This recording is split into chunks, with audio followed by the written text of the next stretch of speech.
우리를 구원해 주신 아버지 하나님 감사합니다. 또한 저희를 구원해 주실 뿐만 아니라 주님의 거룩한 무리인 이 교회와 함께 할 수 있도록 저희를 인도해 주심에 또한 감사를 드립니다. 또 저희들 구원을 받았지만 또 하나님 앞에 우둔하여 각기 제 길로 갈 때에도 주님께서 여러 가지 모습으로 우리를 안위해 주시고 돌봐 주셔서 지금까지 주님을 섬기며 살아갈 수 있도록 붙들어 주셔서 또한 감사를 드립니다. 우리가 헤맬 때마다 우리에게 말씀으로 빛이 되어 주셔서 또한 감사합니다. 또한 주님께서 우리와 함께 주셔서 내가 힘들 때에도 다시 일으켜 세워 주셔서 또한 감사를 드립니다. 또한 오늘 주일날 저희들 한 주 동안 흩어져 살다가 이렇게 한 자리에 모여서 또 하나님의 말씀을 들을 수 있는 오늘 시간 허락해 주셔서 감사합니다. 각자의 심령 속에 합당한 말씀으로 채워주셔서 그 하나님의 말씀이 나의 삶의 위로가 되게 도와주시고 또 힘이 되고 교훈이 되게 도와주시옵소서. 그래서 그 말씀대로 살아가는 저희들 되게 하나님 이 시간 함께 주시옵소서. 또 이 시간 또 공주 갈릴리 수양관에서는 추계 수양회가 진행되고 있습니다. 많은 분들 참석해서 말씀을 듣고 있다는 소식을 접합니다. 하나님께 감사를 드립니다. 그 영혼들 주님께서 도와주셔서 모두 다 구원받을 수 있도록 은혜 베풀어 주시옵소서. 그래서 기쁜 마음으로 다시 돌아올 수 있도록 주님께서 인도하여 주시옵소서. 예수님의 이름으로 기도드렸습니다. 아멘. 성경 신약 성경 고린도 후서를 보겠습니다.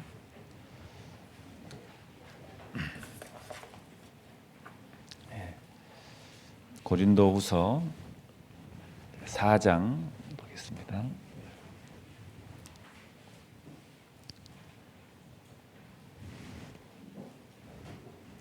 고린도후서 4장 16절부터 18절까지 제가 읽겠습니다.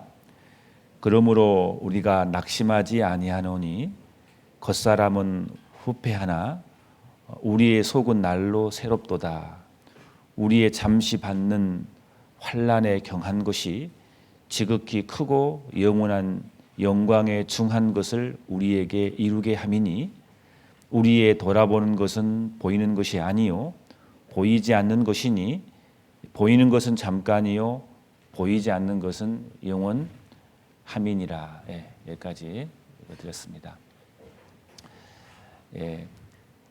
지난주도 말씀을 드렸지만 이제 날씨가 이제 가을로 접어들었습니다. 물론 한 며칠 사이에 좀 더웠습니다. 가을 폭염이라고도 하는데요. 그러나 대세는 꺾지를 못할 겁니다. 그래서 밤에는 좀 쌀쌀하고 일교차가 심한 또 계절이 되었습니다. 감기 조심하시고 무엇보다도 좋은 날씨이기 때문에 성경을 또 가까이 할 수 있는 좋은 계절이 되었고 또 결실의 계절이기 때문에 자연을 통해서 우리에게 교훈해 주듯이 우리도 이뤄진 영혼들을 결실을 해야 될 때라고 생각합니다. 그래서 부지런히 농부가 나가서 수확을 하듯이 우리도 하나님께서 해놓으신 것을 거두러 나가는 또 우리의 삶이 되어야 될 거라고 생각합니다. 우리가 신앙생활을 이렇게 하다 보면은 우리는 여러 가지 수많은 이유로 우리는 이렇게 낙심할 때가 있습니다.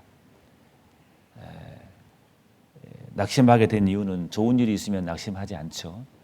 어려운 일, 환난을 겪는 일이 우리의 구원받은 그리스도인의 신앙의 삶 속에 어김없이 찾아옵니다. 그래서 잘못하면은 그걸로 인해서 우리가 낙심하게 됩니다. 그래서 성경은 사도행전 14장 22절에 보시면은 우리가 하나님 나라에 들어가려면 많은 환난을 겪어야 할 것이라 라고 있습니다. 그 말 뜻은 우리가 하나님 나라에 들어가기 전에 누구나 다 많은 환난을 겪어야만 된다는 말씀인 겁니다. 이 말씀은 사도행전이기 때문에 하나님께서 누가를 통해서 성령에 감동되어서 우리에게 하신 분명한 말씀이잖아요. 우리가 하나님 나라에 들어가려면 환난을 겪어야 할 것이라 라고 되지 않고 많은 환난을 겪어야 할 것이라 라고 우리에게 말하고 있습니다. 그것은 말로만 우리에게 설명해 주신 게 아니라 하나님께서 이스라엘 민족을 선택해서 이스라엘 민족을 통해서 우리에게 이 말씀이 무슨 뜻인지를 우리에게 가르쳐 주셨습니다. 이스라엘 민족이 애굽에서 나와서 광야 40년 동안 많은 환난을 겪은 걸 통해서 우리는 이 말씀이 사실임을 우리는 압니다. 우리는 아브라함의 생애를 통해서도 알고 다윗의 통해서 그 삶을 통해서도 우리는 알고 그리고 모세를 통해서도 우리는 간접적으로 배웠습니다. 하나님 나라에 들어가기 전에 많은 환난을 겪어야 할 것이다. 이 말씀은 사실입니다. 어느 누구도 이 말씀을 피해갈 수가 없는 겁니다. 그래서 예수님께서 요한복음 16장 33절에 하신 말씀이 세상에서 너희가 환난을 당하나 그랬어요. 환난을 당한다고 되어 있어요. 담대하라. 내가 세상을 이겨노라.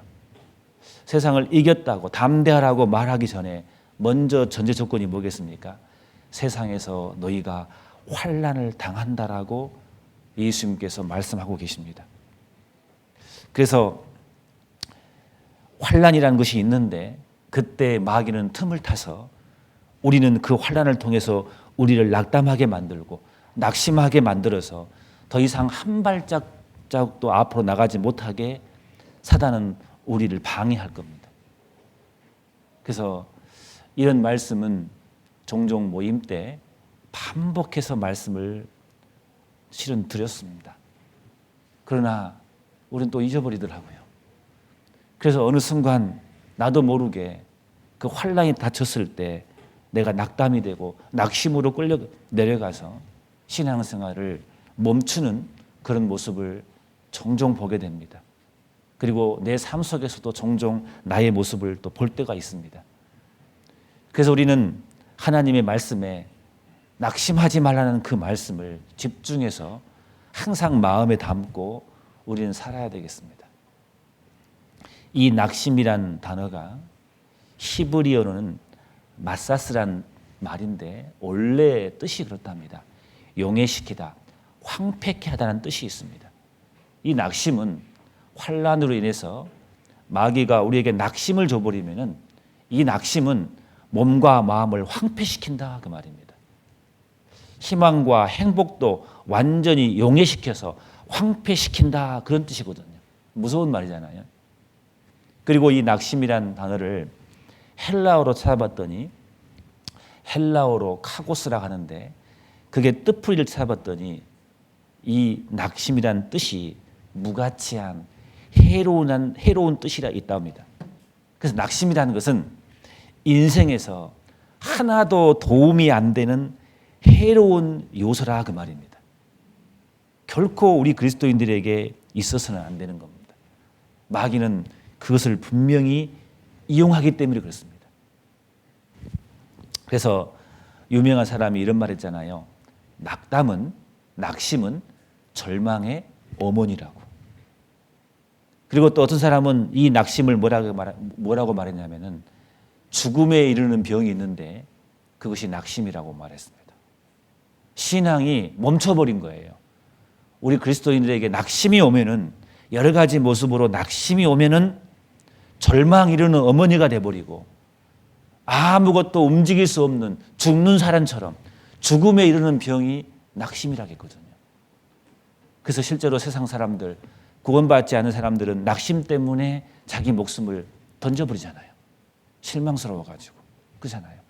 그런 경우를 우리는 종종 봅니다. 낙심이란 것은 정말 안 좋은 겁니다. 무가치한 거고 나의 삶을 영해시켜버리고 황폐시키는 것이 낙심이라는 겁니다. 그래서 어느 날 마귀가 그랬답니다. 신문에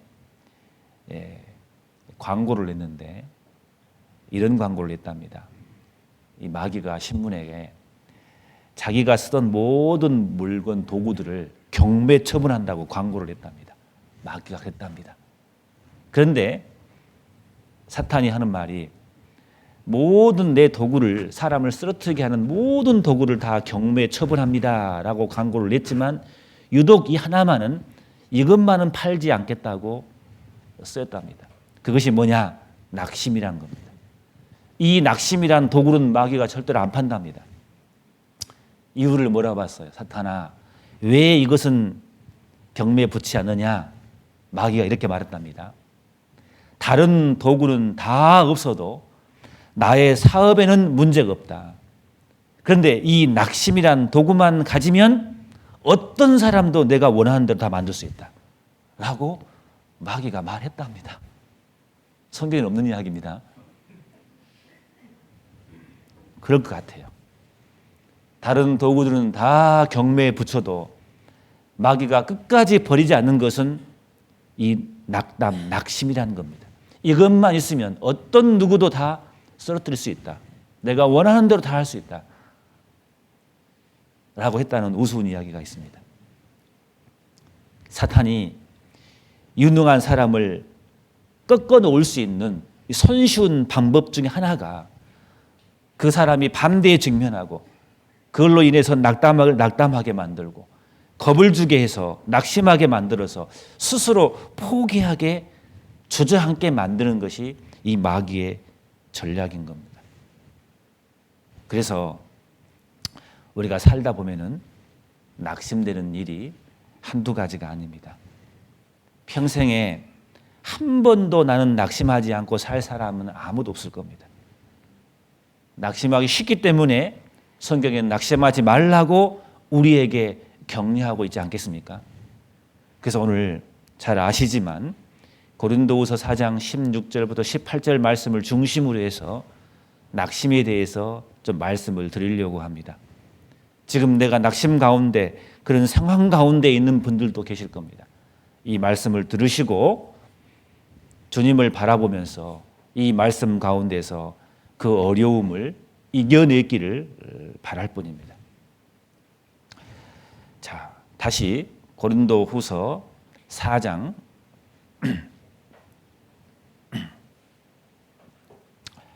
16절을 제가 읽겠습니다.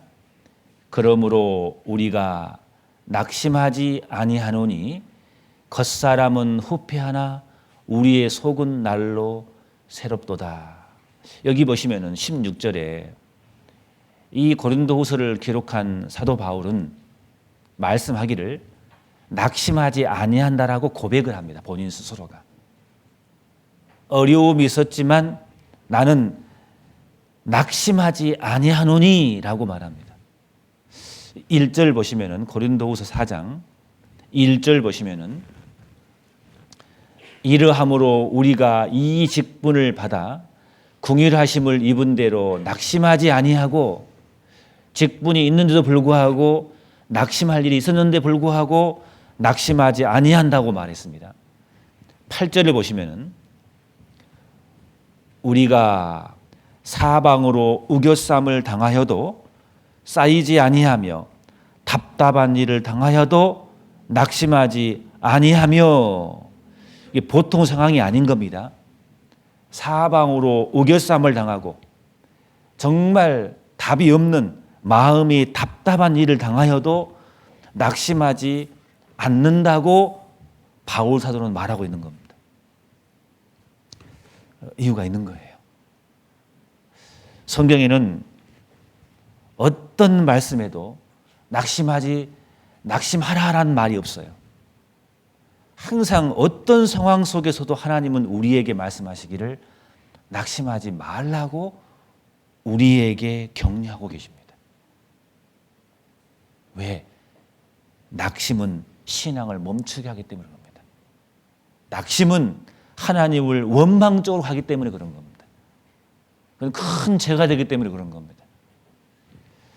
성경 여기를 잡아놓으시고 고린도후서 4장을 이렇게 줄로 잡아놓으시고 스바냐 구약 성경 스바냐 성경을 보겠습니다.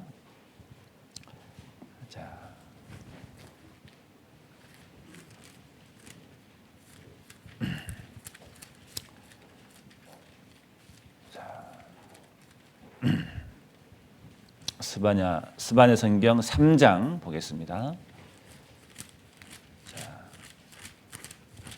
자, 스바냐 3장 16절부터 17절까지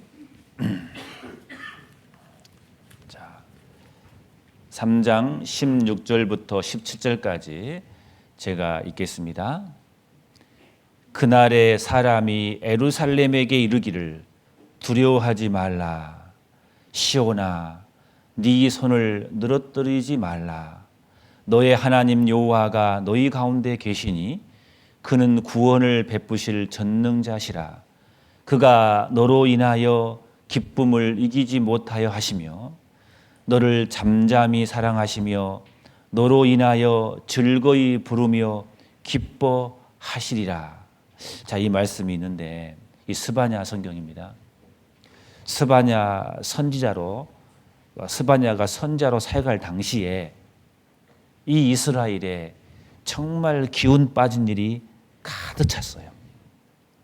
이 당시의 상황이 어떤 시대냐면요.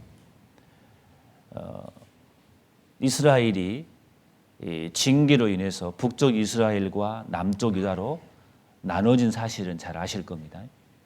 남쪽 유다가 있는데 남쪽 유다의 첫 번째 왕이 이제 르호보암이잖아요. 그리고 이제 왕이 쭉 있는데 16대 왕이 바로 요시야 왕이라고 있었습니다. 그 요시야 왕이 통치하고 있을 그 당시의 시대를 말합니다. 그 요시야의 아버지가 아몬 왕이고 그 위에는 할아버지가 므낫세거든요. 왕들입니다. 할아버지가 왕이고 므낫세, 그 다음에 아몬, 그 다음에가 요시야거든요.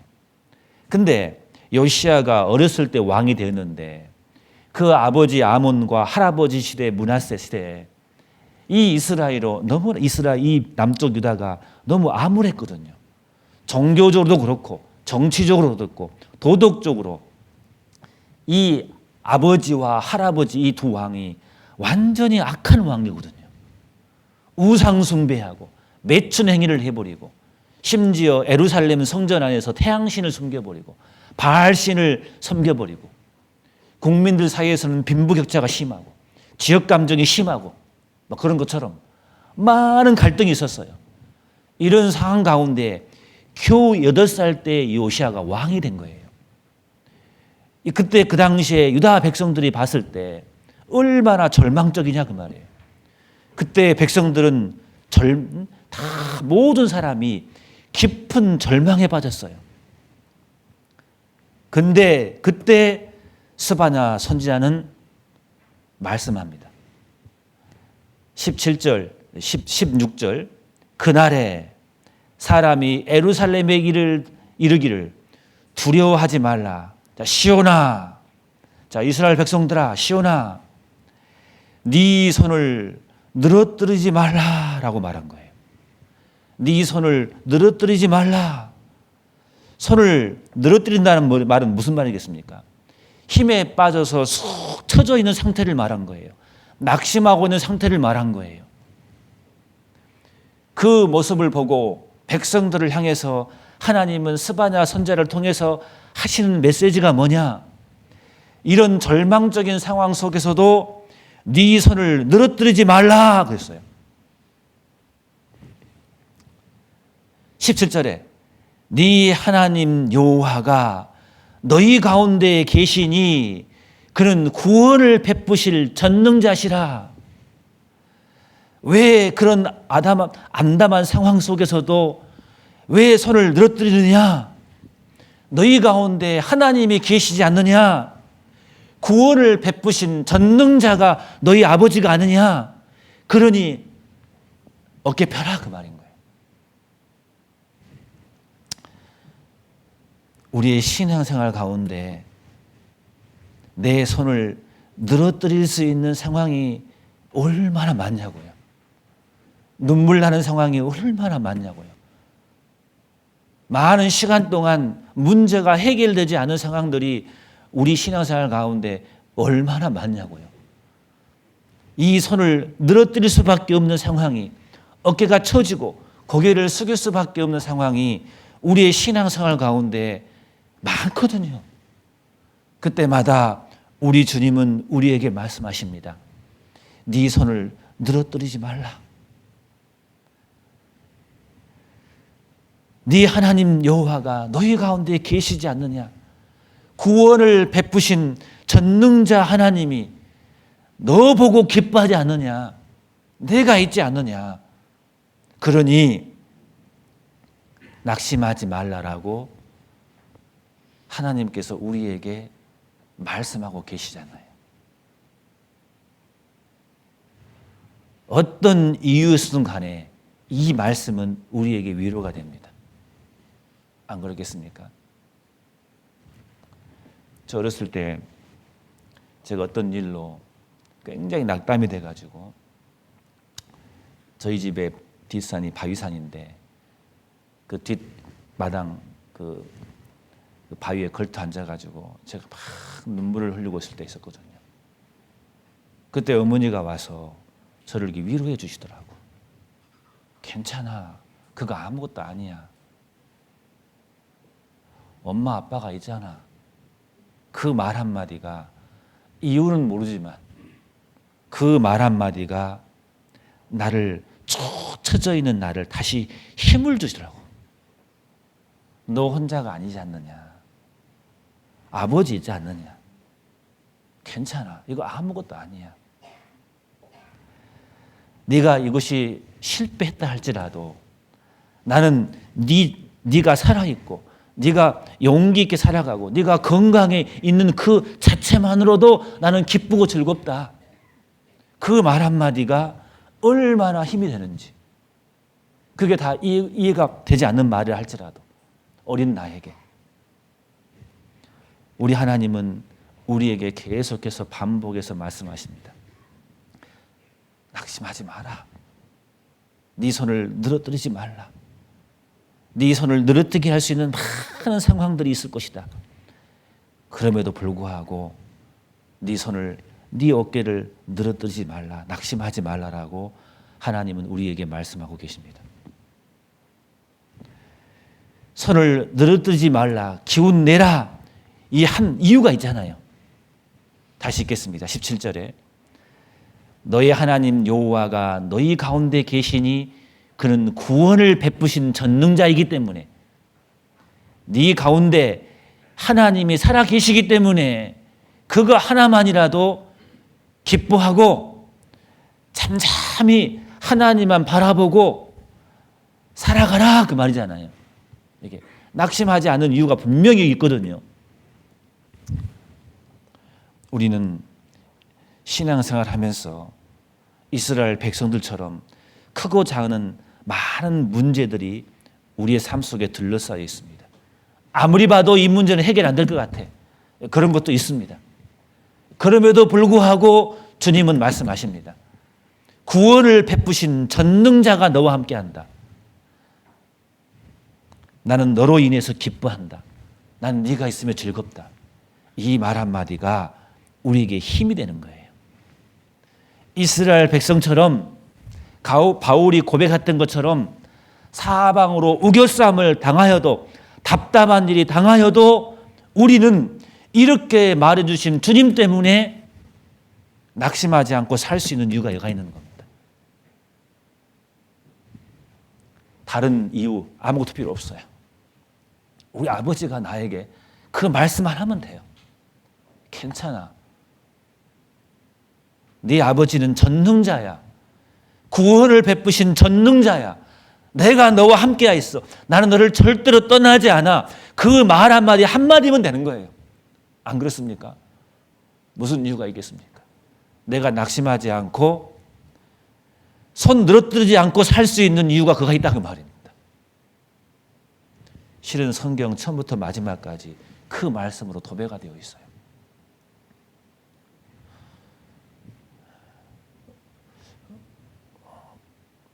이 신앙의 삶 속에 어떤 성도님들은 정말 눈물나게 사는 분이 있거든요. 우리 주위에 많아요. 진짜 많아요. 그럼에도 불구하고 우리가 이 말씀으로 우리 힘냅시다. 절대로 손 늘어뜨리지 마세요. 우리 성경 요한복음 16장 보시면은 요한복음 16장 보시면은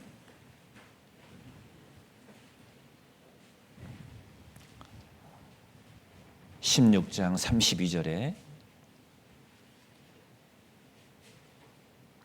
보라 너희가 다 각각 제 것으로 흩어지고 나를 혼자 둘 때가 오나니 예수님 혼자 둘 때가 온다겠어요. 예수님의 말씀입니다. 정말 낭망스러울 수밖에 없어요.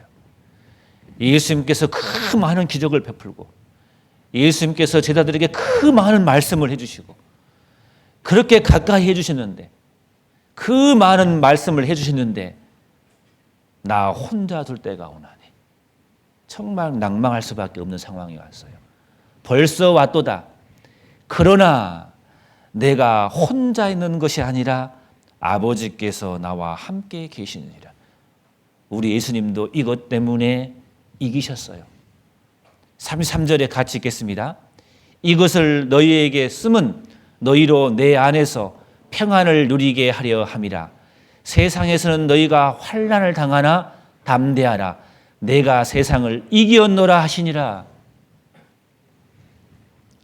우리 예수님께서 우리 보고 하신 말씀입니다. 너희가 혼자 둘 때가 있다. 정말 외롭고 힘들 때가 있을 것이다. 이 주변 사람, 그 많은 사람들이 다 떠나버리고 누가 나를 알아주지도 않고 나 혼자 우뚝, 나 혼자 외로이 설 때가 있을 것이다. 우리 예수님처럼. 그러나 그 가운데서도 평강을 누릴 수가 있다. 그 이유는 하나님이 나와 함께 하시기 때문에. 예수님이 그랬어요. 그래서 그것 때문에 내가 이것을 이겼다 그 말이에요. 세상에서는 너희가 환난을 당하나 담대하라. 왜? 나를 봐라 그 말이에요. 내가 이렇게 이겼던 것처럼 내가 세상을 이겼다. 십자가에서 통쾌하게 이겼다. 외롭고 힘들었지만 이거 보고 담대하라. 예수님께서 우리에게 말씀하고 있는 말씀인 겁니다. 어떤 상황이 와도 우리는 절대로 낙심해서는 안 될 겁니다.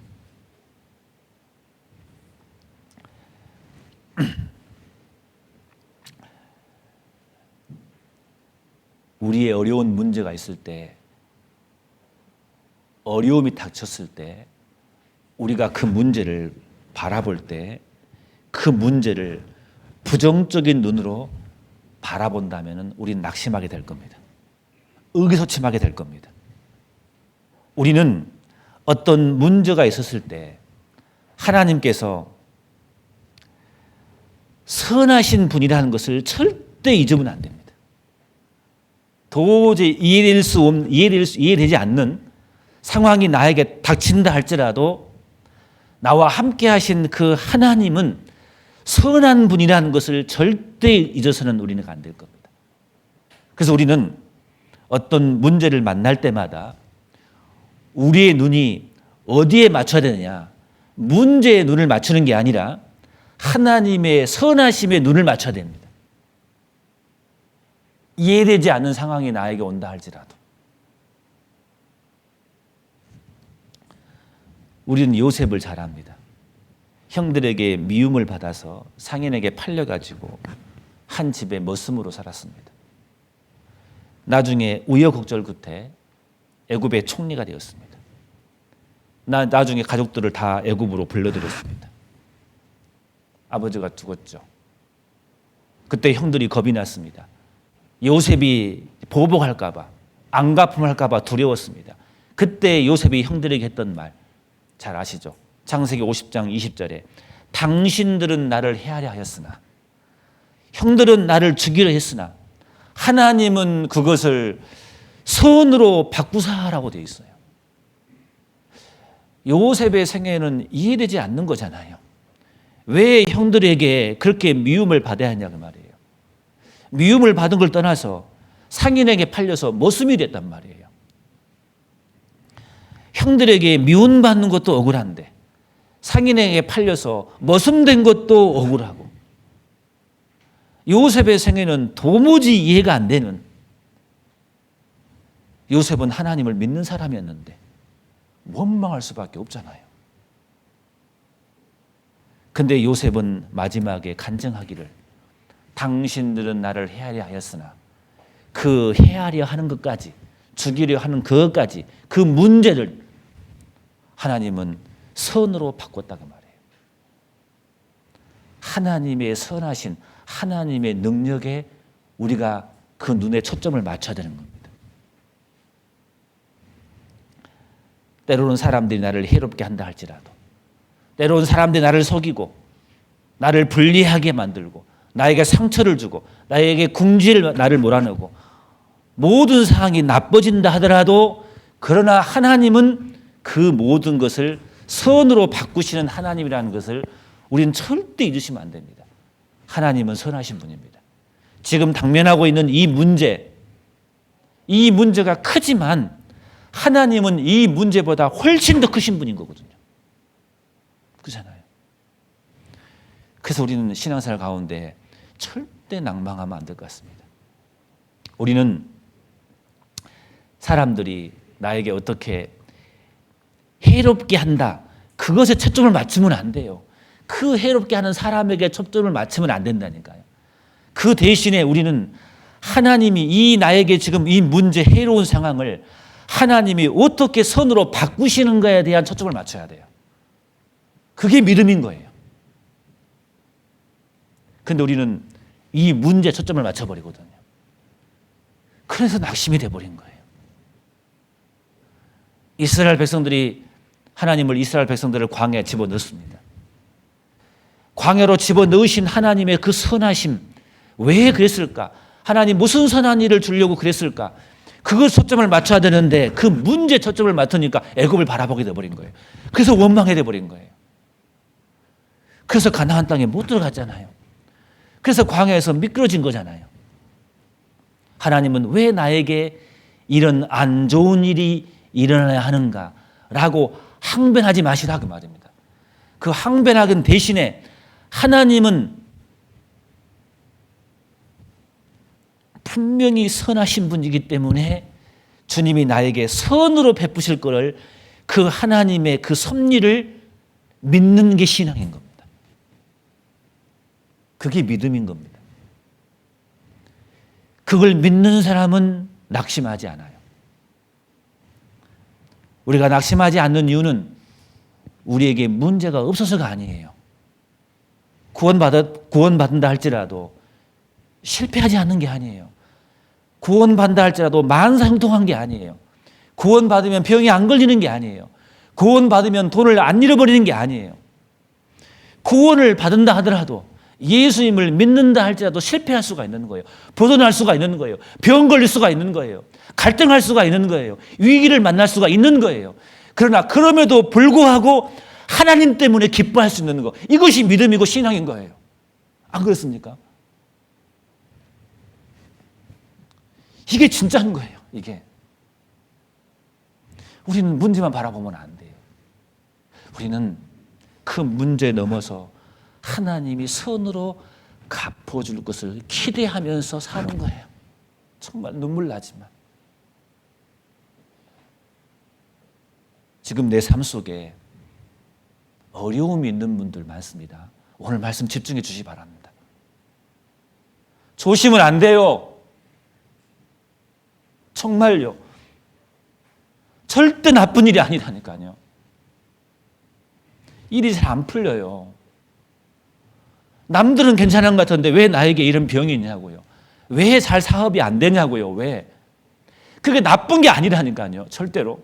내가 죄만 안 지면 돼요.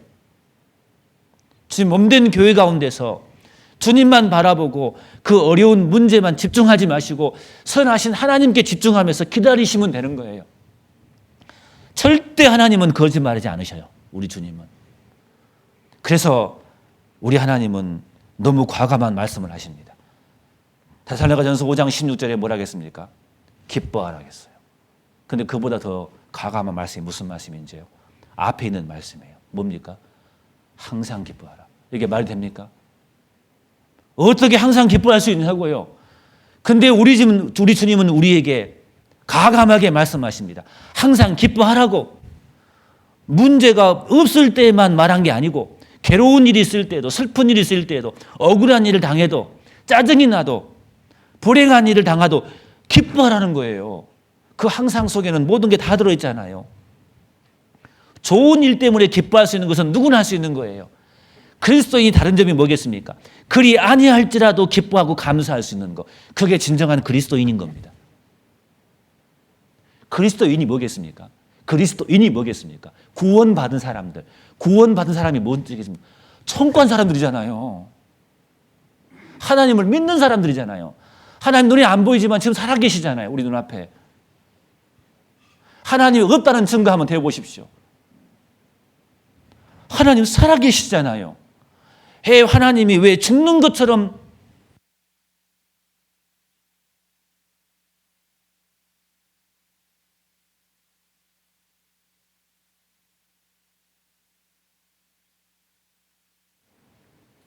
하나 둘 셋 배터리가 없는 것 같습니다. 누가 좋으시나 봅니다.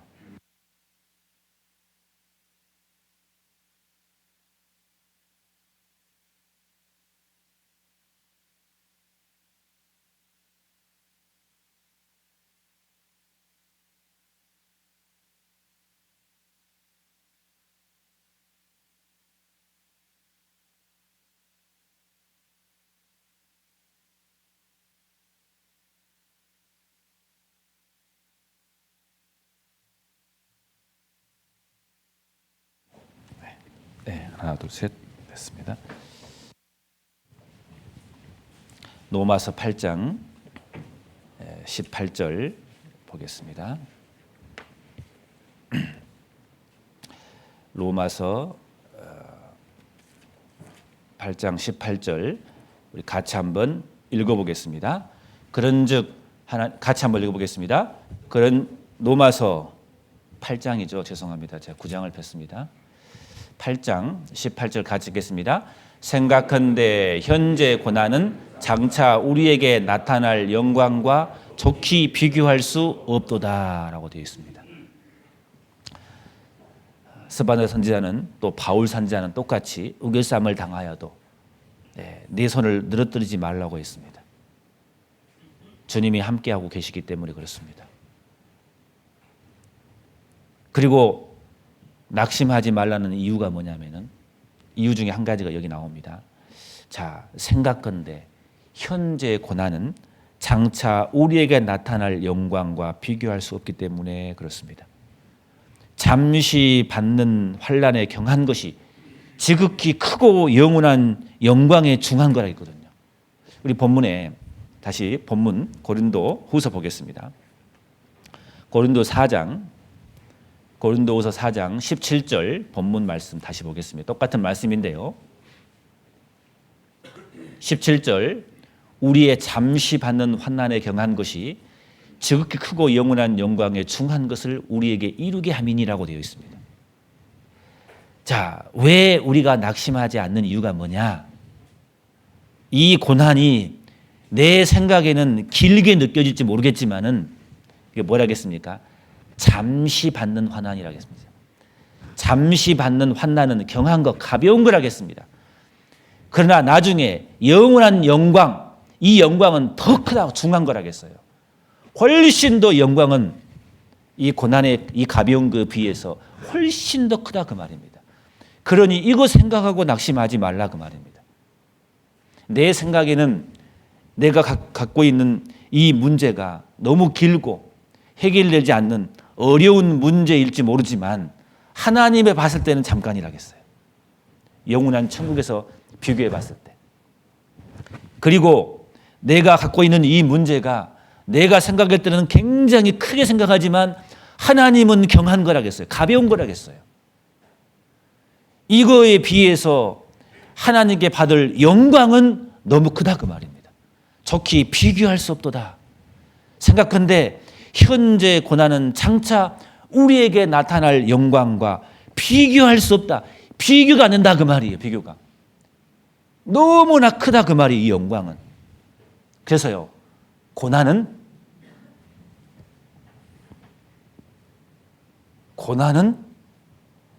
축복입니다.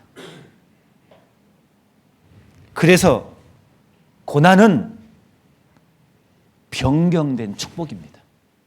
고난 플러스 축복이라는 겁니다. 죄만 지지 마시고. 애매히 고난을 받아도 하나님을 생각함으로 슬픔을 참으면 이는 하나님 앞에 아름답다 했던 이유가 그가 있는 거예요. 그래서 고난 받으신 예수님의 십자가가 가장 아름다운 거예요. 가장 처절한 모습이지만 가장 최고의 아름다운 모습이 십자가인 거예요. 그래서 고난은 변경된 축복이라는 것을 우리는 우리 삶 속에서 항상 기억해야 될 것입니다. 우리는 세상 사람이 아닙니다. 우리는 천국 갈 사람이에요. 뭔가 달라야 돼요. 우리는 영원히 내 속에 있는 사람이에요.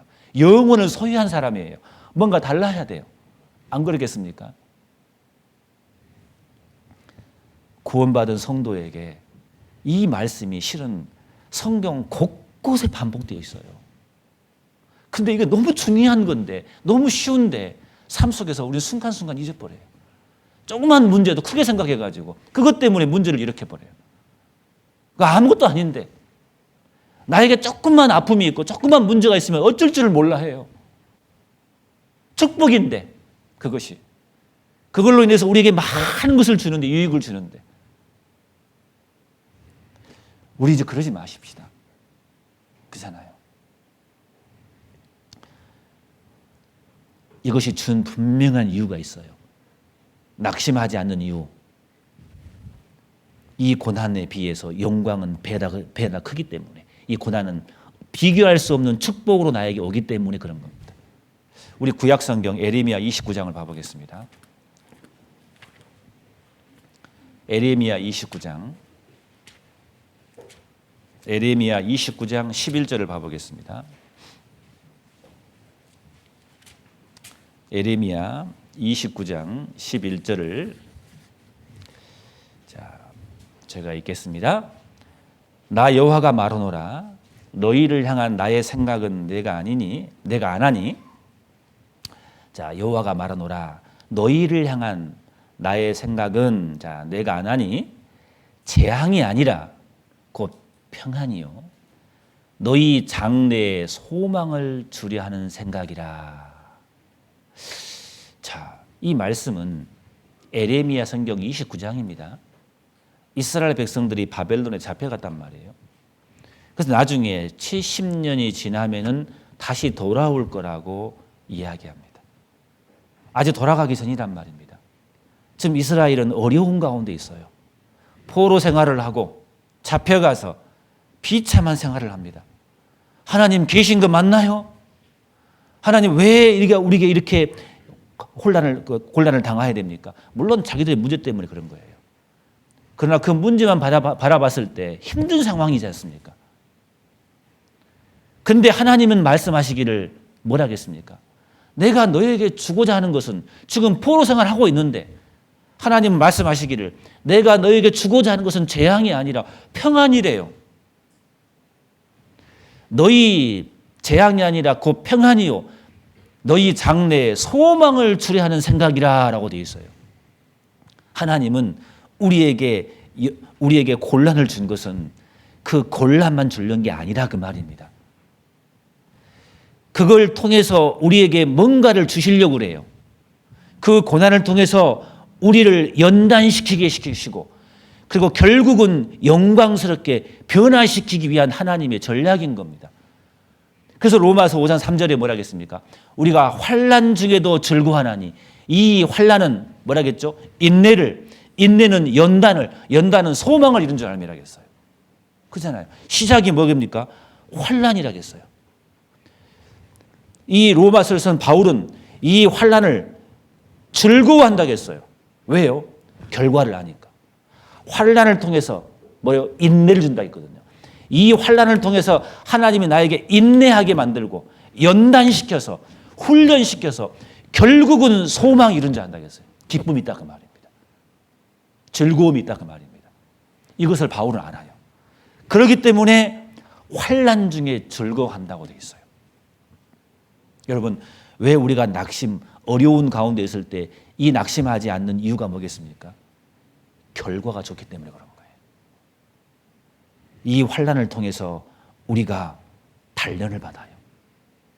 욥이 말했던 것처럼 나의 가는 길을 오직 그가 아시나니 그가 단련하신 후에 내가 정금같이 나오리라. 이게 신앙이거든요. 정금같이 나온다는 것을 우리는 알아요. 그렇잖아요. 욥의 결말을 우리는 알고 있습니다. 요셉의 결말을 우리는 알고 있습니다. 믿음의 선진들의 그 고난 가운데 있지만 결말을 알아요. 우리는요. 답을 알고 있다고요. 그러면 성경대로만 끝나는 게 아니라 이 성경은 내 삶과 같이 연결되어 있는 말씀이거든요. 우리는 그걸 알고 있기 때문에 환난 중에 즐거워할 수가 있는 거예요. 하나님은 우리에게 변화시키기 위해서 문제를 주시는 거예요. 고난을 주시는 거예요. 그래서 바울은 그랬잖아요. 고린도서 4장에 뭐라 하겠습니까? 내가 살 소망까지 끊어지고 사형 선고를 받은 줄 알았다겠어요. 그러면서 뭐라고 간증했습니까? 하나님만 의지하게 하려 함이라. 하나님이 바울에게 어려움을 주신 이유는 뭐냐면 인내에서 연단하기 위해서 하나님만 바라보게 하기 위해서 훈련시킨 거예요. 그러니까 이 환난이라는 것은 좋은 거잖아요. 고난이라는 것은 좋은 거잖아요. 이거를 알기 때문에 환난 중에도 낙심하지 않고 즐거워할 수 있다 그 말입니다. 그래서 우리가 낙심하지 않는 이유가 그가 있는 거예요.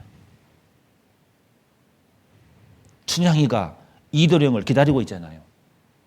근데 이도령이 올 줄 안다면은 춘향이가 괴로워할 수 있어요, 없어요? 괴로워 안 해요. 변사토가 아무리 유혹을 해도 그러면 그래라. 우리 이도령 오거든? 안 그래요? 우리의 삶은 그런 거예요. 변사토가 아무리 유혹하고 절망적인 상황, 감옥에 갇히게 한다 하더라도 감옥에서 목에 이 수갑이 차 있고 철장에 갇혀 있는 암담한 억울한 상황에 있다 할지라도 뒤돌아서 웃을 수 있는 거예요. 이도령 오거든 좀만 기다려라. 이게 바로 우리 그리스도인이다 그 말입니다. 성경 처음부터 마지막까지 그걸 설명하고 있어요. 근데 이상 잊어버려요 우리가. 무슨 문제가 있으면 순간 잊어버려요. 신기하게도. 그 문제만 잡고 있어요. 그 성경이 뭐라 하겠습니까? 데살로니가서 3장 13절에 형제들아 선을 행하다가 뭐라 하겠죠? 낙심치 말라 했단 말이에요. 왜요? 선을 행했는데 낙심할 일이 있으니까. 착한 일을 했는데 어려운 일이 있으니까. 주님의 몸된 가운데서 복음만 들었는데 왜 나에게 어려움이 있고 병이 있냐 이 말이에요. 낙심하지 말라고 했어요. 과감하게 바울은 확실하게 말합니다. 갈라디아서 6장 9절 보겠습니다. 갈라디아서 6장 9절. 갈라디아서 6장 9절. 어마어마한 말씀이 있습니다. 6장 9절. 같이 한번 읽어보겠습니다. 우리가 선을 행하되 낙심하지 말지니 피곤하지 아니하면 때가 이름에 거둬주시기 때문에. 때가 이름에 언제요? 나의 때가 아니라 하나님의 때가 이를 때 하나님이 거두어 주시기 때문에 낙심하지 말라고 말합니다. 선을 행하는 가운데서도. 그래서 베드로전서 우리는 암송했습니다. 오직 선을 행함으로 고난을 참고 이기면은 그게 아름답다겠잖아요. 그래서 우리가 하나님 앞에 올바로 살아가는 데 오는 그 어려움이 분명히 있을 거예요. 어떤 사람은 구원받자마자 어려움이 바로 오신 분도 계셔요. 제가 몽골에 있을 때 이야기인데요. 구원을 받자마자 바로 어려움이 바로 있더라고요. 어떤 분은 그런 분도 있어요. 근데 그 어려움을 극복하고 계속 몸된 교회 가운데 있으면은 하나님 축복해 주실 건데 그 어려움 때문에 교회를 버린 사람이 간혹 있어요. 특히 몽골 사람들은 그 사람들이 어려운 그 지역에 살기 때문에 미신이 강해요. 그것 때문에 어려움이 있으니까 순간 하나님을 버려버리더라고요. 그 사람이 정말 구원 받았을까 싶어요. 잊어버린 거예요. 그 문제가 너무 커버린 거예요. 그게. 선을 행하다가 낙심하지 말라겠어요. 피곤하지 아니하면 하나님의 때에 하나님이 거두어 주신다고 약속했잖아요. 이 말씀 우리는 믿으셔야 돼요. 이 말씀을 항상 내 마음속 깊은 곳에 암송해놓고 내 깊은 곳에 자리 잡고 있어야 됩니다. 절대로 낙심하지 마시고. 왜? 때가 되면 하나님이 거두어 주시기 때문에 그런 거예요. 건져주신다 그 말이에요. 더 큰 영광으로. 이 땅에 산을 넣을 동안에도 하나님이 보여주실 것이고 아니면 천국에서 더 큰 영광으로 하나님께서 우리 갚아주실 겁니다. 차라리 그게 나을 겁니다. 왜요? 영원한 영광이기 때문에. 그게 영원한 영광이기 때문에. 그래서 겉사람은 후패하나 겉사람은 날로 후패하나 속사람은 날로 새로워지는 거예요. 그래서 우리는. 그래서 즐거워할 수가 있는 거예요. 그게 참 그리스도인의 모습인 거예요. 우리 엘리야 봐보십시오. 그 믿음 좋은 엘리야도 낭망할 뻔했잖아요. 바알 선지자 450명, 아세라 선지자 400명, 850명과 싸워서 이겼잖아요. 모두 죽였잖아요. 그러면 일이 잘 풀려야 되는데 나중에 보니까 자기 혼자만 남았잖아요. 자신의 생명에 위협에 빠진다는 것을 감각적으로 느낀 거예요. 엘리야가 도망갔잖아요. 본능적으로 도망갔잖아요. 브엘사발까지. 수백 킬로를 도망갔잖아요. 광야에서 그 노대나무 아래에서 죽기를 탄식했잖아요. 여호와여 넉넉하오니 지금 내 생명을 취하시옵소서. 나는 내 열조보다 낫지 못하나이다. 완전히 넘어져 버렸잖아요. 엘리야가. 근데 하나님은 어쨌습니까? 나중에 물과 구운 떡 음식으로 엘리야에게 다가가서 엘리야를 다시 힘을 돋궈줬지 않습니까? 하나님은 때가 되면 하나님이 거두어 주십니다. 지금은 암울한 상황이다 할지라도 가나안 정탐꾼들이 가나안을 정탐하고 나니까는 가나안 보니까 안악자손이에요. 너무 덩치가 커요. 절망에 빠져버렸어요. 이 사람들이. 광야 40년을 근근히 겪어왔는데 이제 가나안 하나님이 주신 땅 가나안에 들어가기 위해서 정탐하러 갔더니 이 웬걸? 안악자손인 거예요. 너무나 큰 사람들인 거예요. 절망에 빠져버렸어요. 낙심하게 돼버렸어요. 안악자손이 너무나 강해서 그들이 광야에서 엎드러진 게 아니라 그 낙심 때문에 엎드러져 버린 거예요. 낙심이 심하니까 나중에 원망으로 가버린 거예요. 원망으로. 하나님 왜 그랬습니까? 어떤 사람이 이렇게 질문합니다. 하나님 다 아신다면서 왜 애초부터 이런 상황을 나에게 주십니까? 처음부터 안 주시지. 이상한 소리 해버린 거예요. 이제는요. 하나님 다 아시잖아요.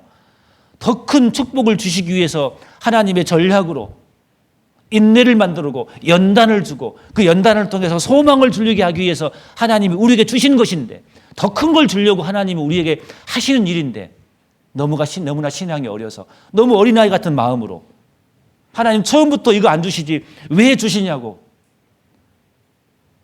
원망으로 가버린 겁니다. 그러면 무너지는 거예요. 그잖아요. 우리가 성경 신앙생활 할 때 징계를 받을 때에도 낙심하게 될 때가 있습니다. 그래서 12서 12장 5절에 그런 말이 있어요. 징계가 받음으로 낙심하게 된다고 했어요. 그러나 낙심하지 말지니 되어 있어요. 왜요? 사랑하니까 하나님. 자식이 아들 잘못하면 매를 때립니다. 매를 때리면서 무조건 너 집 나가라. 너 이제 아들 하지 마라. 너 싫다. 호적 빼겠다. 그러십니까? 왜 때립니까? 내 자식이 아니면 안 때리잖아요. 하나님 왜 우리를 징계하십니까? 사랑하기 때문에. 그러니까 낙심하지 말라고 성경에 써 있어요. 히브리 12장을 보면은요. 징계를 받을 때 낙심하지 말라 그랬어요. 내가 너 사랑한다는 거 알아라 그 말이에요. 낙심은 결코 좋은 게 아니에요. 우리가 본문 고린도후서 4장을 읽어드렸지만 4장 1절에는 뭐라고 했습니까? 그 직분으로 인해서 낙심도 있어요. 교회 가운데 직분을 갖고 있을 때 주님 일을 하다 보면 낙심된 일이 굉장히 많아요. 그럼에도 불구하고 낙심하지 말아야겠어요. 또 언제 낙심합니까? 내가 기도했는데 당장 일이 안 풀려요. 몇 년, 몇십 년을 기도했는데 아직도 남편이 구원 못 받고 아직도 아버지가 구원 받지 못해요. 그거 아시잖아요, 주님이. 그래서 누가복음 18장을 주신 거잖아요. 기도하되 낙심하지 않게 하기 위해서 이 비유로 가르사되 불의한 재판관의 비유를 우리에게 들어주시잖아요. 그 여인이 끝까지 그 불의한 재판관에게 붙들었을 때 결국 그 불의한 재판관은 그 소원을 들어주잖아요. 하물며 너희일까 보냐 그랬잖아요. 불의한 재판관도 이 소원을 들어주는데 너희일까 보냐. 그 믿음을 잃지 말고 틀림없이 때가 이르면 하나님이 거두어준다는 그 말씀을 잊지 말고 믿음으로 버텨나가라 그 말입니다. 그러니까 낙심하지 마라 그랬어요. 결코 낙심하지 마십시오. 왜 하나님은 이런 우리 아버지 같은 사람을 줬나 모르겠다고. 어떤 분은 그럴 수 있어요. 우리 아버지는 구원 안 받을 것 같다고. 그런 말 하면 안 돼요. 안 그렇습니까? 낙심할 필요 없어요. 때가 되면 나는 낙심만 안 하면 되는 거예요. 그 믿음만 갖고 있으면은 때가 이르면 거둬들게 되는 거예요. 중요한 것은 내가 믿고 가냐 아니면 낙심하냐 이 둘 중에 완전 차이가 나버린 거예요. 유다가 왜 지옥 갔습니까? 그 심한 죄책감 때문에 낙심했기 때문에 지옥 가버린 거잖아요. 심한 죄책감도 좋은 게 아니에요. 안 그렇습니까? 자기 자신이 자기 자신을 너무 어렵게 보는 거예요. 내가 이런 죄를 지어가지고 나 같은 사람은 도저히 교회 가면 안 될 것 같다고. 그 교만한 겁니다. 그 심한 죄책감인 거예요. 그것도 하나님 원하는 게 아닙니다. 그것도 낙심케 하는 거거든요. 나 같은 사람이 어떻게 교회 가냐고. 하나님은 살인 강도도 구원했잖아요. 하나님이 사랑하지 않은 사람이 없잖아요. 하나님은 모든 사람을 위해 십자가 죽으셨잖아요. 나도 사랑하시는 거거든요. 내 죄만 큰 줄 알았지 하나님의 사랑이 얼마나 큰지를 모르는 사람들은요 낙심하게 된다고요. 자기가 어려운 척하는 거예요. 그 교만한 거예요. 어떠한 죄를 진다 할지라도 징계는 받더라도 주님 품 안에서 떠나면 안 되는 거예요. 그래서 심한 죄책감도 잘못하면 낙심에 대해서 결국은 하나님과 동떨어지는 길을 갈 수가 있거든요. 어떤 상황 속에서도 낙심하시면 안 돼요. 우리 로마서 봐보겠습니다. 로마서 8장. 로마서 8장을 봐보겠습니다. 35절을 봐보겠습니다. 제가 읽겠습니다. 누가 우리를 그리스도의 사랑에서 끊으리요? 환난이나 공고나 핍박이나 기근이나 적신이나 위험이나 칼이랴? 이게 무슨 말이겠습니까? 아니 누가 그리스도의 사랑에서 우리를 끊을 수 있겠느냐? 끊을 수 없다. 어떤 환난이 와도 어떤 공고가 와도 핍박이 와도 굶어 죽는 기근이 와도 적신이 와도 위험이 와도 칼이 와도 어떤 것도 그리스도 상에서 우리를 끊을 수 없다. 기록된 바 우리가 종일 주를 위하여 죽임을 당게 되며 도사를 양같이 여김을 받았느니라 함과 같으니라. 그러나 이 모든 일에 우리를 사랑하시는 이로 말미암아 우리가 뭐라 하겠습니까? 넉넉히 이기느니라. 우리를 붙드신 분이 계셔요. 사랑으로서. 그분 때문에 우리는 넉넉히 이기고 말고요. 어떤 것이 오더라도 우리는 뒤로 물러갈 수 없습니다. 우리 주님이 계시기 때문에. 주님이 나를 붙들고 있는 그 십자가의 사랑이 있기 때문에. 그래서 우리는 잘 아시는 대로 시편 42장 이런 말씀이 있잖아요. 내 영혼아, 내 영혼아. 자기 보고 하는 말이에요. 내 영혼아. 자기 보고 내 영혼아 하면서 자기가 자기에게 니라 그래요. 네가 어찌하여 낭망하며 어찌하여 네 속에서 불안하여 하는고. 너는 하나님을 바라라 그랬어요. 나는 내 얼굴을 도우시는 내 하나님을 오히려 찬송하리로다. 시편 42장 잘 하신 말씀 있잖아요. 11절에. 자기가 하는 말이에요. 내 영혼아, 네가 어찌하여 낭망하여 어찌하여 네 속에서 불안하여 하는고. 너는 하나님만 바라봐라. 십자가 봐라 그 말이에요. 너를 위해서 십자가에 고난 당하신 주님을 봐라 그 말이에요. 우리의 신앙생활은 내 문제를 바라보는 게 아니라 주님을 바라보는 거예요. 그러면 아무것도 아니에요.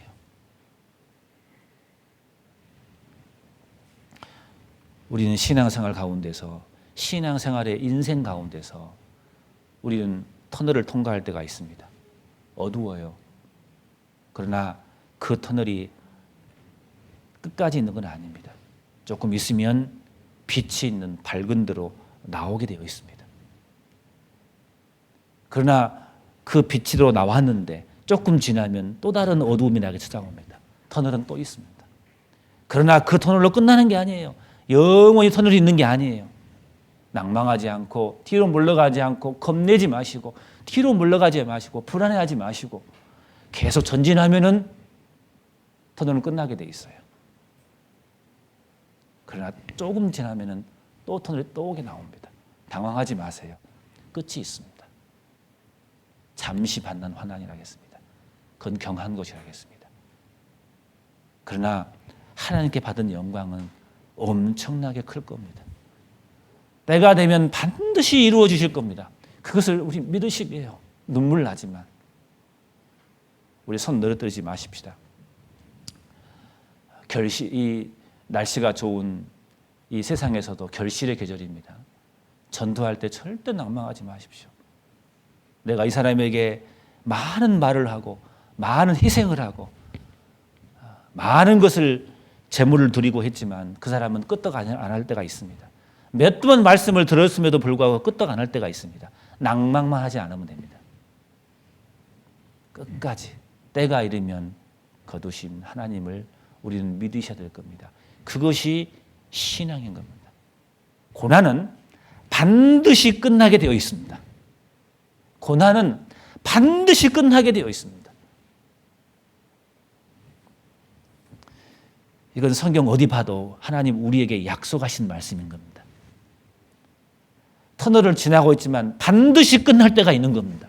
우리 그거 바라보고 그 때가 있기 때문에 그걸 바라보고 낭망하지 마시고 우리 힘있게 살아갑시다.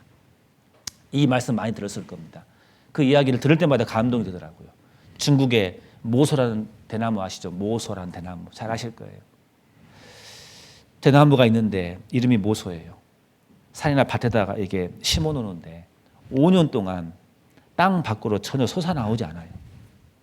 계속 땅의 뿌리만 사방으로 퍼져나갈 뿐인데 5년 동안 전혀 솟아나지 않아요. 이 대나무가. 죽순이 안 나와요. 근데 딱 5년이 딱 지난 그 다음부터 하루에 한 자씩 자랍니다. 무성하게 자라가지고 불과 6주 만에 15m가 성장하는 키가 되어버립니다. 이게 모소라는 소나무입니다. 우리가 기도하다가 이루어지지 않을 때가 있어요. 도저히 싹이 안 나와요.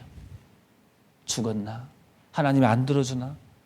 그러나 때가 되면은 하나님이 문을 열어버리면은 정신없이 자랍니다. 이 모소란 소나무, 이 대나무는요, 6주 만에 15m가 자라버린대요.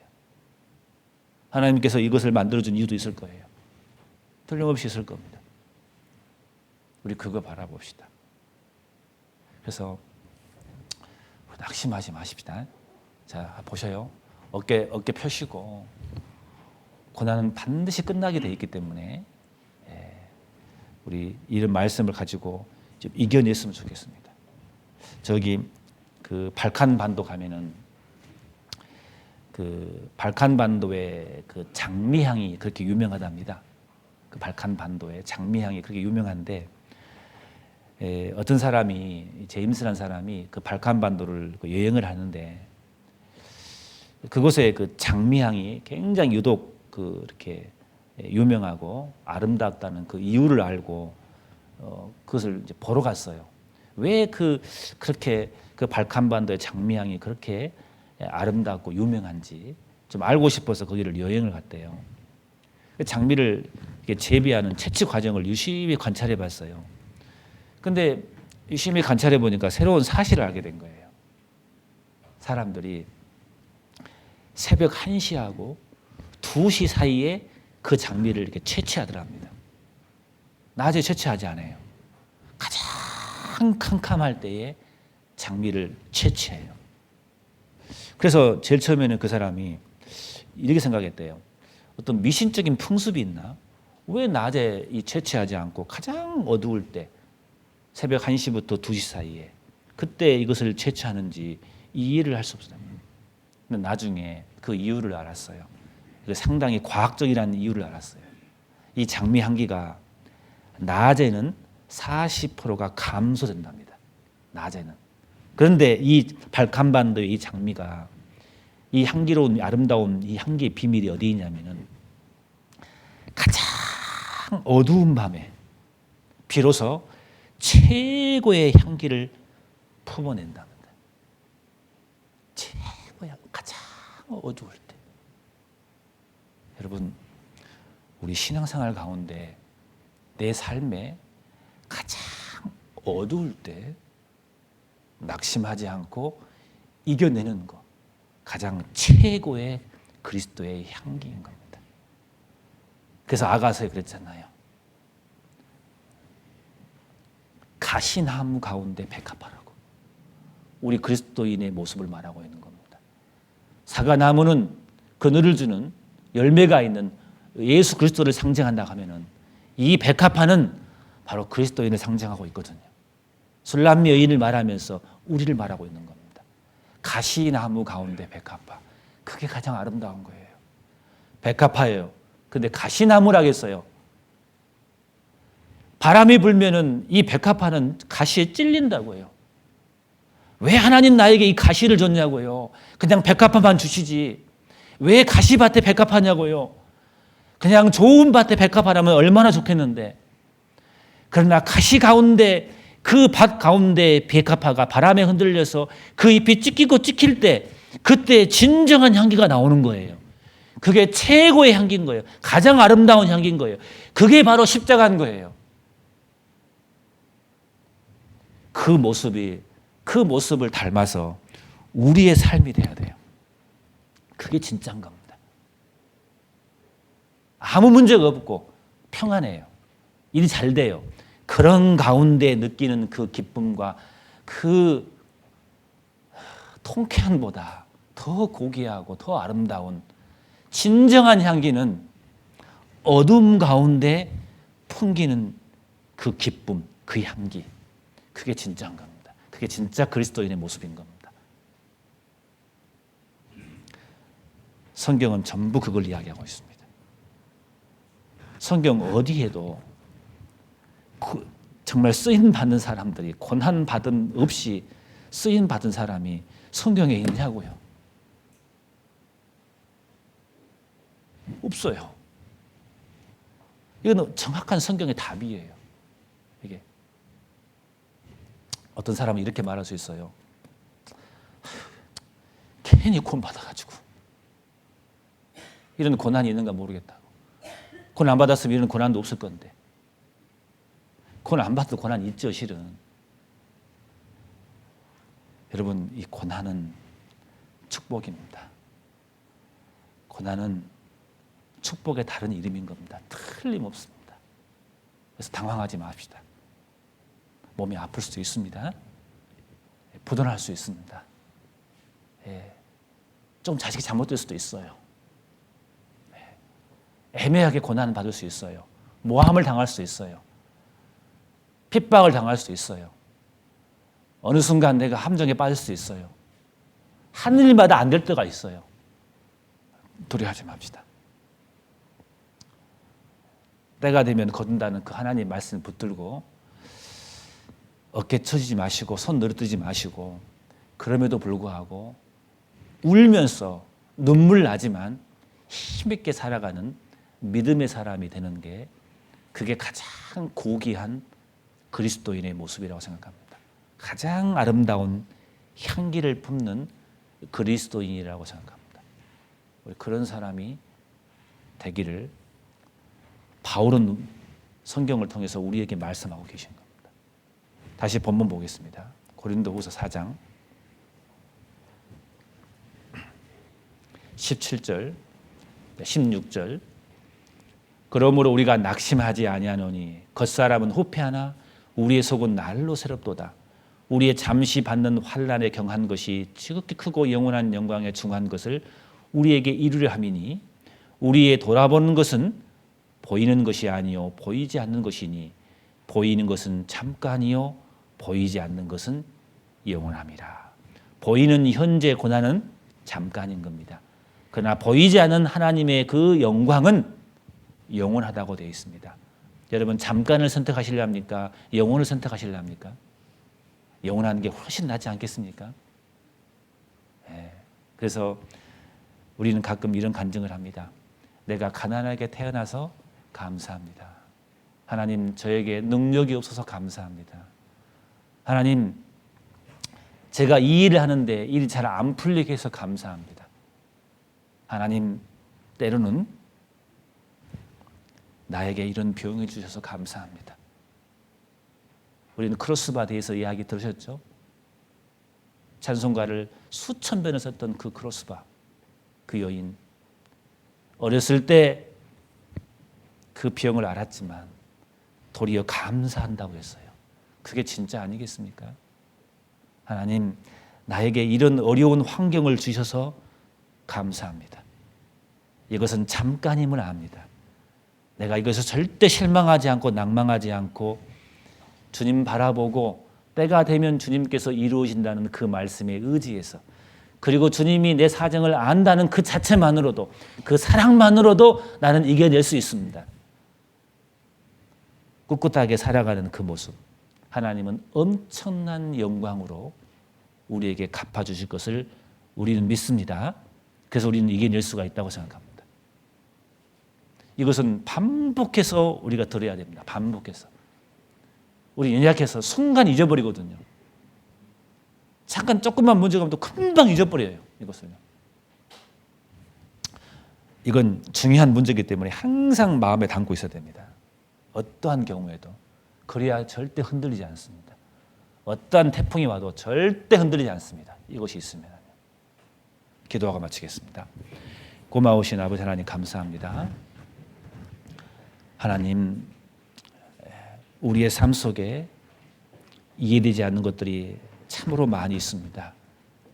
하지만 하나님을 생각함으로 이 슬픔을 참고 이겨내기를 원합니다.